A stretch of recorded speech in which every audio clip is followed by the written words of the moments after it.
You will hear a number of different recordings, and you will have to answer questions based on what you hear. There will be time for you to read the instructions and questions, and you will have a chance to check your work. All the recordings will be played once only. The test is in 4 sections. At the end of the test, you will be given 10 minutes to transfer your answers to the answer sheet. Now turn to Section 1. Section 1. You will hear a conversation between a police officer and a crime victim. First, you have some time to look at questions 1 to 3.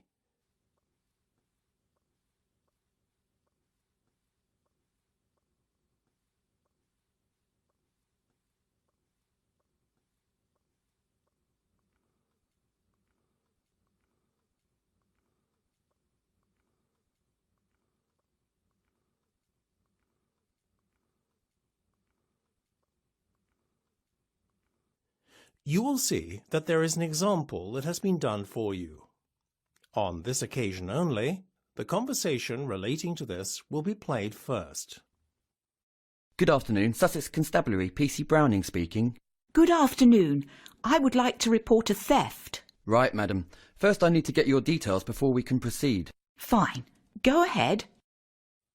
The crime is theft. So, you write THEFT in the space provided. You should answer the questions as you listen, because you will not hear the recording a second time. Listen carefully and answer questions 1 to 3. Good afternoon, Sussex Constabulary, PC Browning speaking. Good afternoon. I would like to report a theft. Right, madam. First I need to get your details before we can proceed. Fine. Go ahead. Could you give me your first name and surname, please? Yes, it's Mary Tyndale. Could you spell your surname, please? Yes, it's T-I, that's I, not Y, N-D-A-L-E. Sorry, I didn't quite catch that. Was that an N or an M, you said? I know, the line's not good. I said N, not M. OK. And your home address and postcode? 4 Larch Avenue, Park Road, Swindon. Sorry, you said 4 Larch Avenue, as in L-A-R-C-H? Yes, and the postcode is FN1 SW19. Before listening to the rest of the conversation, you have some time to look at questions 4 to 10.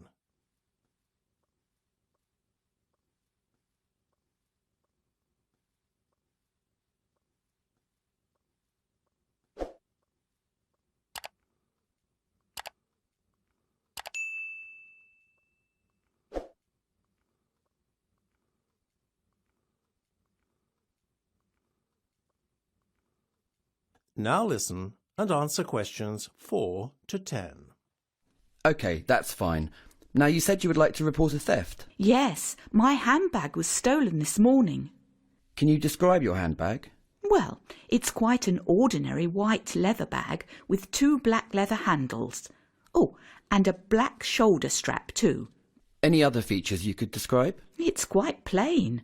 There isn't any picture or design on the front. There's also a zip fastener on the top. How about the contents? Did you have any valuables in it? Luckily, no. I left my iPad at home along with my mobile. I'm quite forgetful sometimes. I had a purse in it, though, with a small amount of money, as well as my driving licence.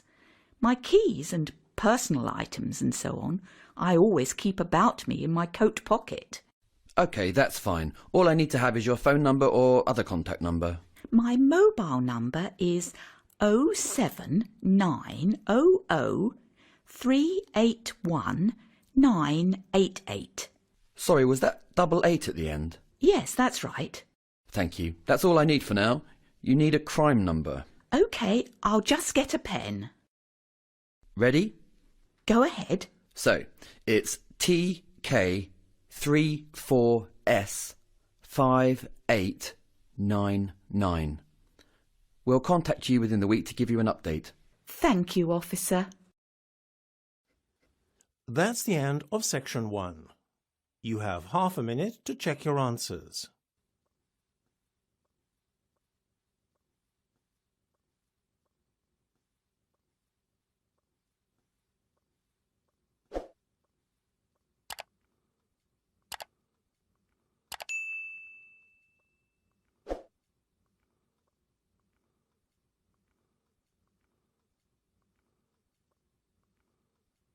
Now turn to section 2. Section 2. You will hear an interview with John Whiting, reviewing prison systems in America past and present. First, you will have time to look at questions 11 to 15.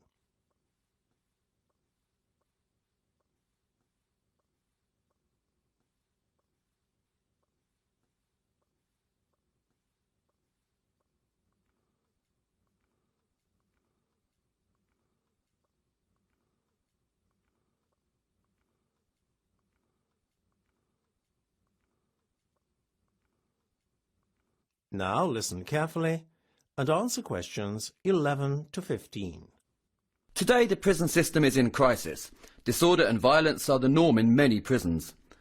With us today is John Whiting to talk about how history could teach us a few things about running prisons more effectively and at less cost to the taxpayer. So, John, tell us a bit more about the lessons we could learn from the past. Well, today we see prisoners behaving aggressively towards prison guards, who themselves struggle to maintain discipline in prisons. We are giving prisoners too many rights. Maybe we need to adopt the prison systems used in past times to maintain better control in prisons. For one thing, prison systems in the past could definitely teach us about how to better control prisoners with fewer guards. I know it sounds too good to be true and a bit of a contradiction in terms, but certain prison designs from the past have done exactly this. In fact, it was in the 18th century that the design for the first really effective prison was thought of. Even today, the design is far superior to any modern prison building. The design was the idea of philosopher and social realist Jeremy Bentham. Named the panopticon, after the Greek pan, meaning all, and opticon, seeing, the design allowed a single guard to watch many prisoners at the same time. It was an amazingly clever invention. Bentham's design had the form of a central guard tower around which the prison cells were grouped in a circular fashion, facing inwards towards the tower. Seen from a bird's-eye view, the design resembled a giant pie cut into segments, each triangular segment being an individual prison cell, with the watchtower at the centre. What made this design so clever was the fact that only one guard was needed to watch all the prisoners. As a result, fewer guards were needed, reducing cost and manpower. It also had the effect of making prisoners behave better. This was because, whilst the guard could in theory see all the prisoners at any one time, they could not see him, due to the way the prison was designed. So, manpower could be reduced to almost zero at times, if the guard wanted to take a break, as his prisoners would never realise they weren't being watched. Before you hear the rest of the discussion, you have some time to look at questions 16 to 20.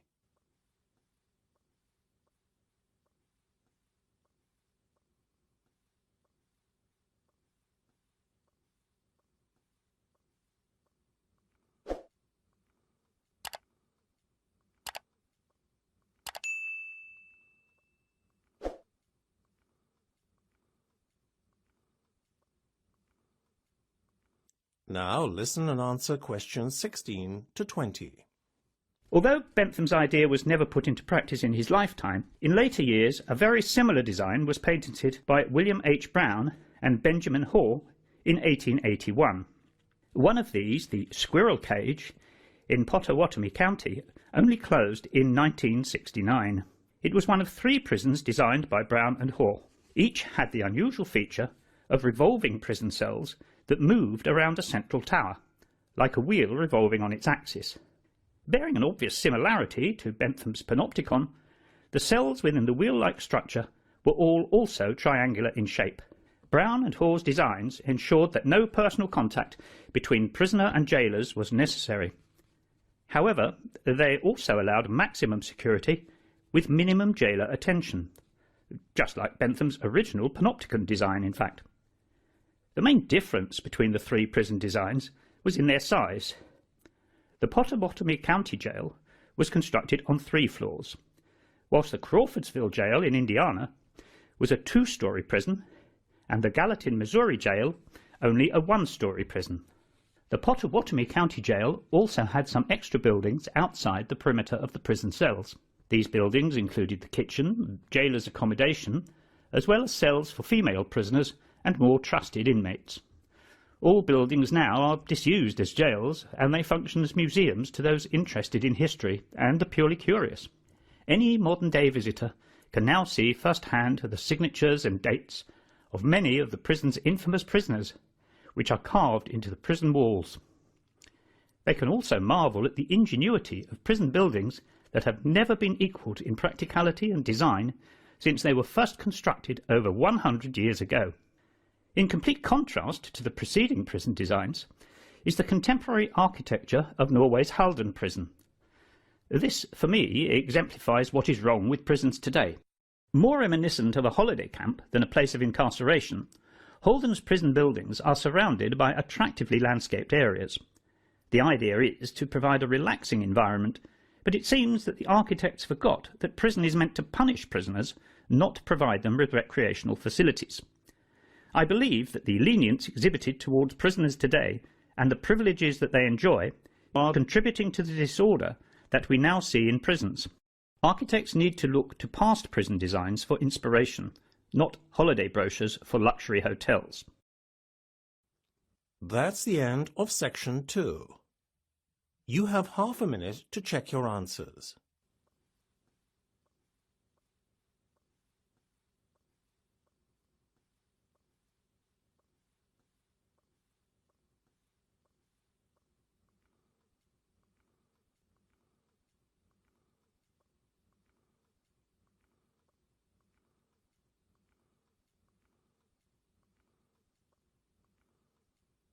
Now turn to section 3. Section 3. You will hear a discussion between 2 students of criminology and their lecturer. First, you have some time to look at questions 21 to 25.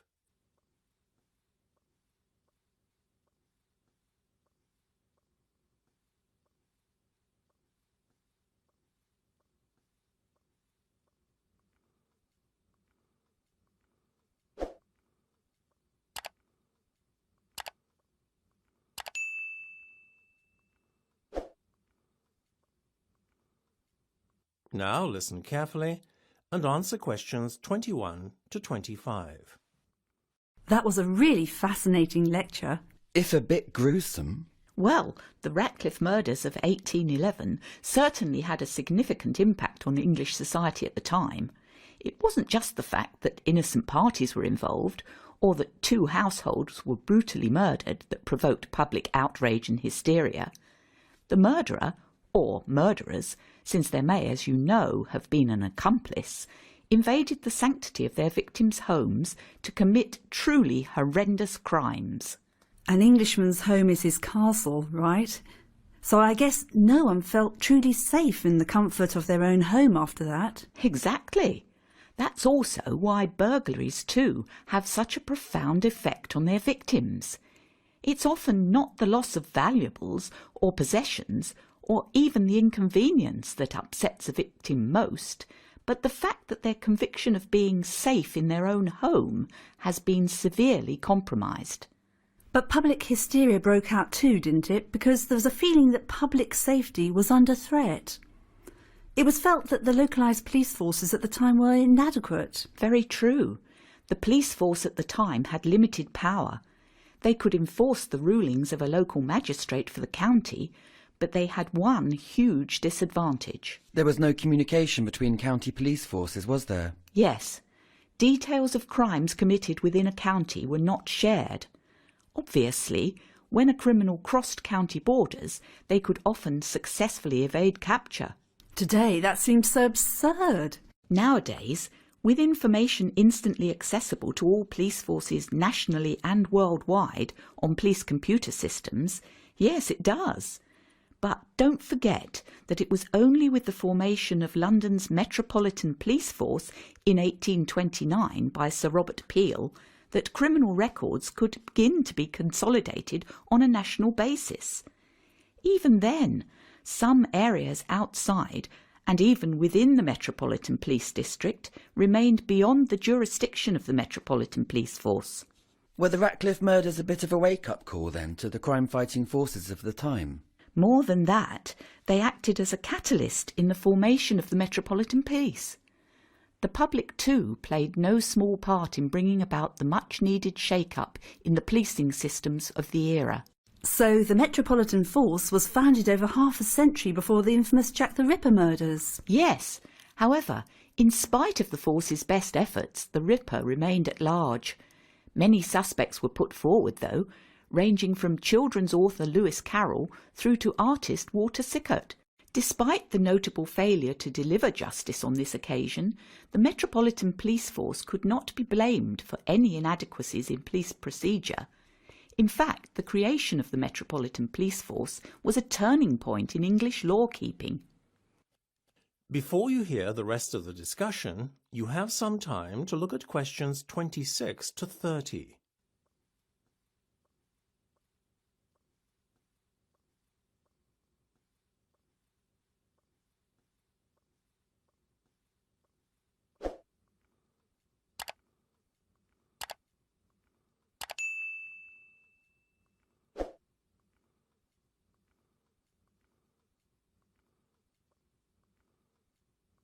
Now listen and answer questions 26 to 30. So once the public got what they wanted, an organised police force, were they happy? One would imagine that that would have been the case. However, the public in fact showed a resentment towards the new law enforcers. Really? Yes, so much so that the public gave them derogatory names like peelers and bobbies, nicknames derived from the name of the Metropolitan Force's founder, Sir Robert Peel. I guess not many people would have wanted to work for the Metropolitan Police then. Well, at least it was full-time paid work. In fact, policing only first became a permanent full-time profession with the advent of Henry Fielding. He formed a force armed with pistols, known as the Bow Street Runners, in 1749, answerable to and paid by a magistrate's office. Prior to that, policing had relied on unpaid night watchmen and constables working for a particular parish. Male householders were chosen for the jobs of watchman or constable, working by rotation or appointment. Armed with no more than a cane, the watchmen were a poor match for the criminals of the day, as were the constables, who were similarly ill-equipped. Those appointed as watchmen or constables, not surprisingly, lacked enthusiasm for their task, which had to be combined with their normal daytime employment. So did the Metropolitan Police Force operate a tough selection process for employing officers? There were the same conditions for a certain height and fitness level as in contemporary police forces, but when new recruits entered the force, they had to work their way up from the bottom. No concessions were made for class or background. This still holds true today. That's the end of section 3. You have half a minute to check your answers.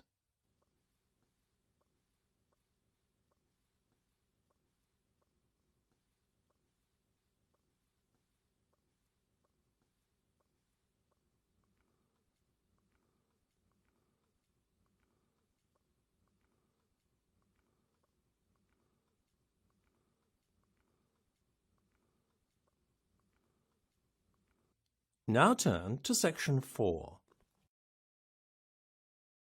Section 4. You will hear a recording describing a trial courtroom and the conduct of legal trials. First, you have some time to look at questions 31 to 40.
Now listen carefully and answer questions 31 to 40.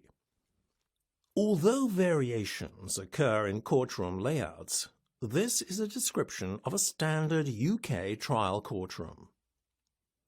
In a trial courtroom, the judge is invariably seated behind an elevated desk or bench. Adjacent to the bench are the witness stand and a section that is slightly larger to accommodate the court reporter. Behind the court reporter, the bailiff stands against the wall of the courtroom throughout the proceedings. His job is to ensure the court procedure is observed and order is maintained. Directly in front of the judge's bench, located in the central courtroom area known as the well, is a table where the court clerk sits and records court proceedings. Only the bailiff is authorized to cross the well during a court session to transfer documents between the lawyers and the judge. Any unauthorized crossing of the well is regarded as being extremely disrespectful to the court and is usually expressly forbidden. Off to one side of the clerk's desk is located a table where the defendant and his lawyer are seated.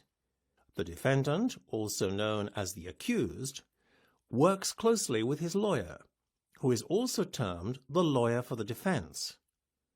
Across the other side of the courtroom, the lawyer for the prosecution sits with the plaintiff, who is bringing the case against the defendant to court.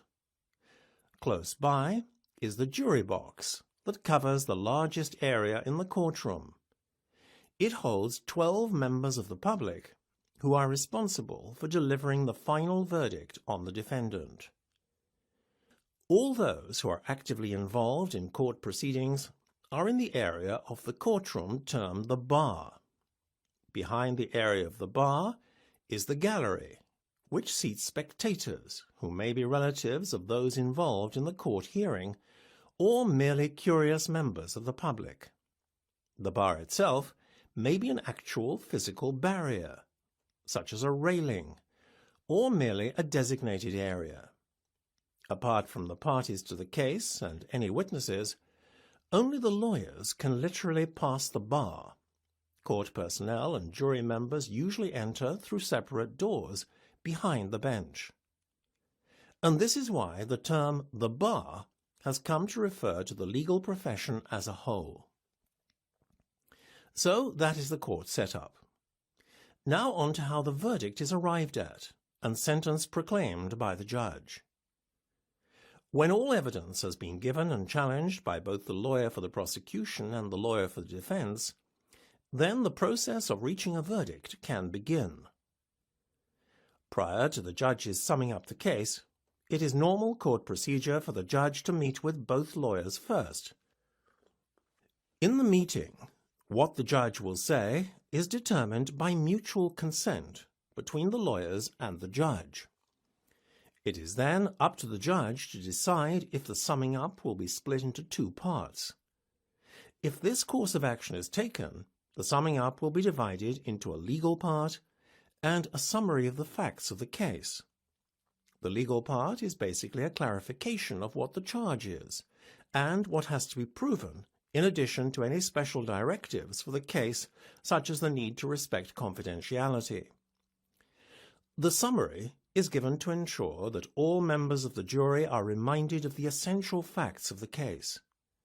It is an impartial summary of all the evidence heard during the trial by the jury. After the summing up, the judge will stress the importance of reaching a unanimous verdict. The jury will then retire to consider their decision. If the case is particularly complex, the judge will first issue the jury with a written document entitled A Route to Verdict. This is essentially a series of questions the jury should pose themselves whilst considering the verdict. The time taken for a jury to reach a verdict can vary from a few hours to several days. If there is a chance that the verdict will not be reached before the end of the court day, then members of the jury are free to go home, on the proviso that they will not discuss details of the case with anyone outside the courtroom. The more serious the case, the longer a jury may take to reach a decision. If the jury continues to struggle to reach a verdict, the judge will deliver a Watson direction, which is also known as a give and take direction.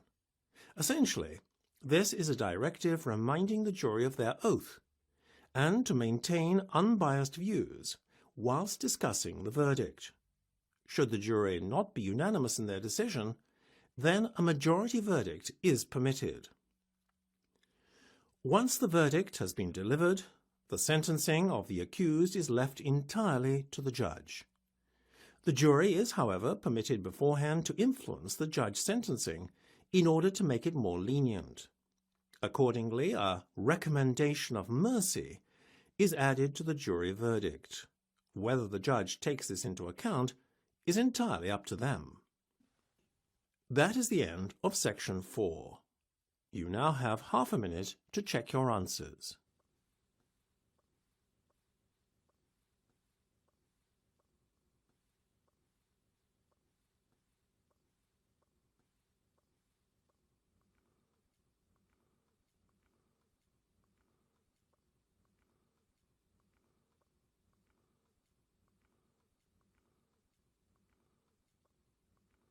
That is the end of the listening test.